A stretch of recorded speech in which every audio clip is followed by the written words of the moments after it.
Hello प्यारे बच्चों, नमस्कार। आप सभी का बहुत बहुत स्वागत है। देखिए, संस्कृत का सेट ए कक्षा 10वीं 75 नंबर का आपका सेट रहेगा। ये जो अभ्यास प्रश्न पत्र प्री बोर्ड के रूप में आपके लिए जा रहे हैं बच्चों, उनके सभी प्रश्नों के आंसर आपको मैं प्रोवाइड करवाने वाला हूं।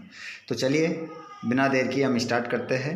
जितने भी दोस्त हमारे क्लास 10th वाले इस वीडियो को देख रहे हैं, आप सभी से रिक्वेस्ट है कि अगर आपने चैनल को सब्सक्राइब नहीं करा है बच्चों, तो चैनल को सब्सक्राइब ज़रूर कीजिएगा और घंटी बटन कॉल पर करिएगा, ताकि आने वाले वीडियोस का नोटिफिकेशन आपको मिल जाए। चलिए तो स्टार्ट करते हैं हम पहले प्रश्न से। पहला प्रश्न आपकी स्क्रीन पर है। सर्वे प्रश्न अनिवार्य सन्ति, सभी प्रश्न करना अनिवार्य है। प्रश्न क्रमांक पहला, उचित विकल्पम चित्वा लिखत, उचित विकल्प चुनकर आपको लिखना है। तो प्रश्न नंबर पहला है, अधोलिखितेषु षष्ठी विभक्त्यः रूपम अस्ति। यहाँ पर कहा जा रहा है कि जो आगे ये चार ऑप्शन दिए गए हैं, चार ऑप्शन में से षष्ठी विभक्ति का उदाहरण कौन सा है। तो यहाँ पर षष्ठी विभक्ति का जो उदाहरण हो जाएगा वो हो जाएगा बच्चों मुने। मुने आपका करेक्ट आंसर होगा, इसके पीछे विसर्ग भी आएगा। अगला क्वेश्चन, राज्ञे इत्यस्मिन् पदे का विभक्ति अस्ति। तो देखिए यहाँ पर आपसे कह रहा है कि राज्ञे में कौन सी विभक्ति है। तो राज्ञे में जो विभक्ति हो जाएगी ये हो जाएगी षष्ठी। षष्ठी विभक्ति इसमें राज्ञे में हो जाएगी। ठीक है, चलिए आगे हम बढ़ते हैं। बच्चों देखिएगा यहाँ पर जो आपकी ये पंचमी, अगर नहीं सॉरी माफ़ कीजिएगा, पंचमी और षष्ठी जो होती है वो राज्ञा होती है, राज्ञा। ठीक है, और चतुर्थी होगी यहाँ पर। राज्ञे में कौन सी विभक्ति? चतुर्थी विभक्ति आपकी हो जाएगी, है ना। तो इसका आंसर क्या होगा? चतुर्थी होगी। अगला क्वेश्चन, नद्यः इत्यस्मिन् पदे का वचनम अस्ति। नद्यः इत्यस्य पदे का वचनम अस्ति। तो इसमें जो वचनम होगा वो आपका एक वचनम होगा। अगला प्रश्न है, वयम शब्दः शब्द रूपस्य मूल शब्द अस्ति। देखिए वयम शब्द में, वयम शब्द का मूल रूप क्या होगा। तो वयम शब्द में जो विभक्ति है बच्चों, इसमें विभक्ति चली है अस्मत् की। अस्मत् इसमें आपका मूल शब्द होगा। अगला प्रश्न है, सदाचार एवं परमो धर्मा। सदाचार ही परम धर्म है।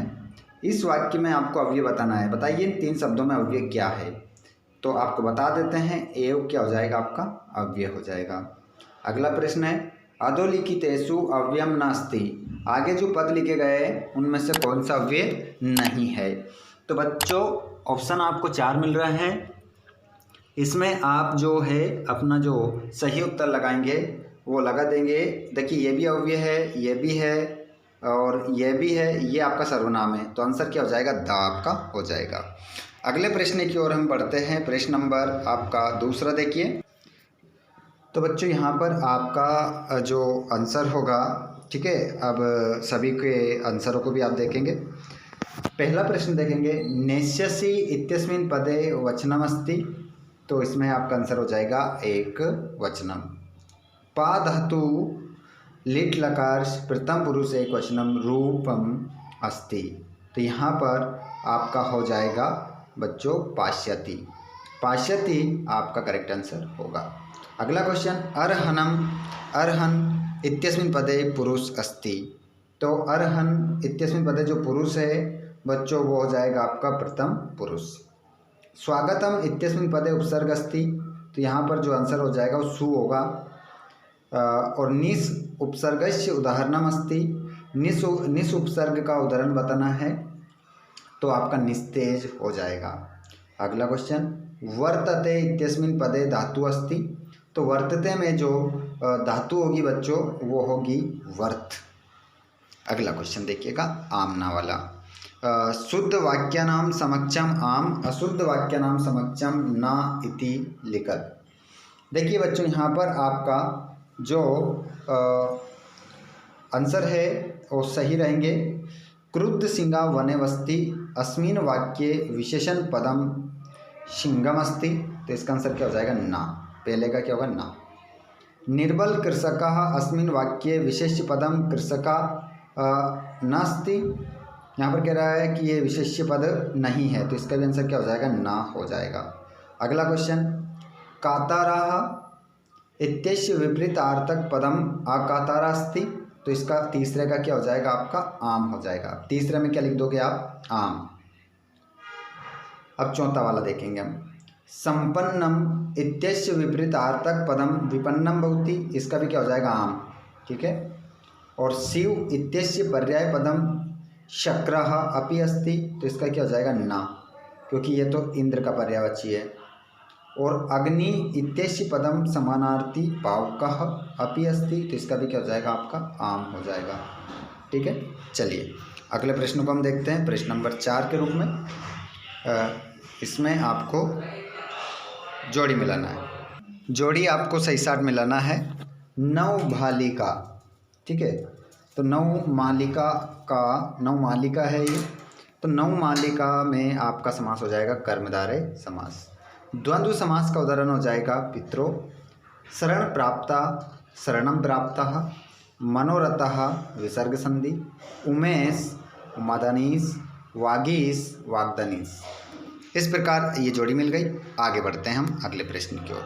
प्रश्न नंबर 5, एक पद में उत्तर देना है। अहम कस्मे जीवनम काम्ये, मैं किसके जीवन के लिए कामना करता हूँ, तो इसका आंसर हो जाएगा मानवाय। इसका आंसर क्या होगा बच्चों? मानवाय। मानवाय आपका करेक्ट उत्तर यहाँ पर होगा। गुणे किम वेत्ति, तो यहाँ पर आंसर क्या होगा? गुणम। अगला क्वेश्चन, का पिपासिता म्रियते, तो इसका आंसर क्या हो जाएगा? चातका। अगला क्वेश्चन, आदाय अस्मिन पदे का प्रत्यस्ति, तो इसका आंसर क्या हो जाएगा? ल्यप्य। ल्यप्य आंसर आपका इसमें सही होगा। अगले प्रश्न की ओर बढ़ते हैं। वर्तमान इत्यस्मिन पदे का प्रत्यय अस्ति, तो यहाँ वर्तमान में आपसे पूछ रहा है कौन सा प्रत्यय है, तो इसमें जो आंसर हो जाएगा वो शानच होगा। ठीक है, शानच आपका उत्तर इसमें हो जाएगा। अगला प्रश्न है, अज धन टाप प्रत्यय का पदम भवति, मतलब यहाँ पर अज और टाप को मिलाएंगे तो क्या बनेगा, तो बताते हैं बच्चों आपको क्या बन जाएगा? अजा। क्या बनेगा? इसका अजा बन जाएगा। ठीक है, बस ये आंसर हो जाएगा। अब हम प्रश्न नंबर 6 में देखेंगे रिक्त स्थानों की पूर्ति। ठीक है, तो प्रश्न नंबर 6 में रिक्त स्थानों की पूर्ति देख लीजिए। सर्वेषाम एव महत्वम विद्यते, तो यहाँ पर हमेशा ही महत्व रहता है। किसका रहता है, तो यहाँ पर बता देते हैं आपको, हमेशा ही महत्व देखने को मिलता है। तो यहाँ पर देखिए, अभी अपन इसको क्या करेंगे? छोड़ेंगे, क्योंकि इसमें दो शब्द आने की संभावना है, तो उसको अभी छोड़ो। अभी इसमें जो लास्ट बचेगा वो अपना कोई 4 करना है। तो चौरस्य यहाँ पर आ जाएगा पाद ध्वनिना, दूसरे में क्या आएगा? पाद ध्वनिना। पिता पुत्राय बाल्ये किम यस्यति, तो विद्या, इसमें तीसरा है। ठीक है, उसके बाद चौथे में देखेंगे प्राणिनः भूकंपं निहयन्ते, तो कैसे प्राणी भूकंप के द्वारा मारे जाते हैं, तो विवश्यः, ये आ जाएगा। चोरा आशित आरक्षी, ये क्या ये कौन सा हो जाएगा? 5वां। और बुद्धिमती चपेटाया, इसमें क्या आ जाएगा? ये 6। अब नंबर 1 में क्या आएगा आपका? यथा समय। पहले वाले में क्या आएगा? यथा समय आएगा। ठीक है, तो पहले वाला खालिस्तान में यथा समय भर लोगे ना, भर लीजिएगा। ये आपके खालिस्तान हो गए। उसके बाद में आप देखते हैं हम प्रश्न नंबर 7। यहाँ पर किसने किससे कहा? ये है, तो बता देते हैं। जन्म्य हम तस्य नाम देयम, तो ये बात कही थी कुश ने कही थी। किससे कही थी? रामम। ठीक है, अगला प्रश्न, हेम वनराज किम ना भयम ना जायते, मैं जंगल का राजा हूँ, क्या तुम्हें मुझसे डर नहीं लगता, तो ये किसने कही थी? व्याघ्रः। बाघ ने ये बात को कहा था, व्याघ्रः। ठीक है, व्याघ्रः। अगला प्रश्न, व्याघ्रः आपका राइट आंसर होगा। तो व्याघ्र ने किससे कही थी? सर्वान। सर्वान आपका राइट आंसर होगा। तो अगला देख लीजिए बच्चों, देखिए, मम नृत्यम तु प्रकृते आराधना, मेरा नृत्य ही प्रकृति की क्या है, आराधना है। ये किसने कहा था, ये कहा था मयूरा। किसने कहा था बच्चों, मयूरा। मयूरा ने किससे कहा था, काका। ठीक है, काका। अगला क्वेश्चन देखेंगे हम, वाच्य परिवर्तन करना है यहाँ पर, वाच्य परिवर्तनम कुरुत। अहम चंद्र पश्यामी, तो इसको आपको कर्मवाच्य में बदलना है। तो यहाँ पर क्या हो जाएगा, मया। हेम माम मया। चंद्रा का क्या हो जाएगा, चंद्रम। अहम चंद्रम और पश्यति, सॉरी दृश्यते, क्या होगा बच्चों, दृश्यते।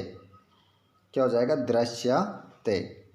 जिसके बाद में पशुना उदीरितः अर्थः गृह्यते, इसको कर्तृवाच्य में बदलना है। तो ये क्या हो जाएगा, पशु।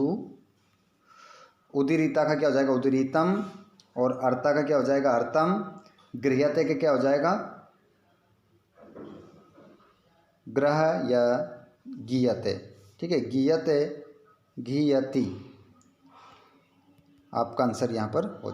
तीसरा वाला आप देखेंगे, मोहना पाटम पटती, भाववाच्य में बदलना है। तो इसमें मोहन में तीसरी विभक्ति लग जाएगी, क्या हो जाएगा, मोहनैन।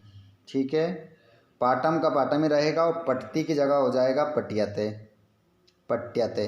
ठीक है, ये भाववाच्य में आपका बदल गया। दो दो करने हैं, तीनों बताए हैं। आगे देखेंगे, धेनु नाम हटाना है, प्रश्न निर्माण करना है। तो धेनु नाम हटा दो, इसकी जगह आपको लिखना है केशाम। केशाम लिखने के बाद बच्चों पूरा वाक्य लिख देना, उसके बाद लगा देना क्वेश्चन मार्क पीछे। और यहाँ पर से बंकिम चंद्र हटाना है दूसरे वाले में, इसकी जगह आपका आ जाएगा का। पूरा वाक्य वैसा वैसा लिखना है, पीछे प्रश्न निर्माण करने के लिए प्रश्न वाचक चिन्ह लगाना है। और यहाँ पर लिखा है अर्यः व्यय भिन्ना ना आद्रयंती, तो यहाँ पर आपका हो जाएगा के।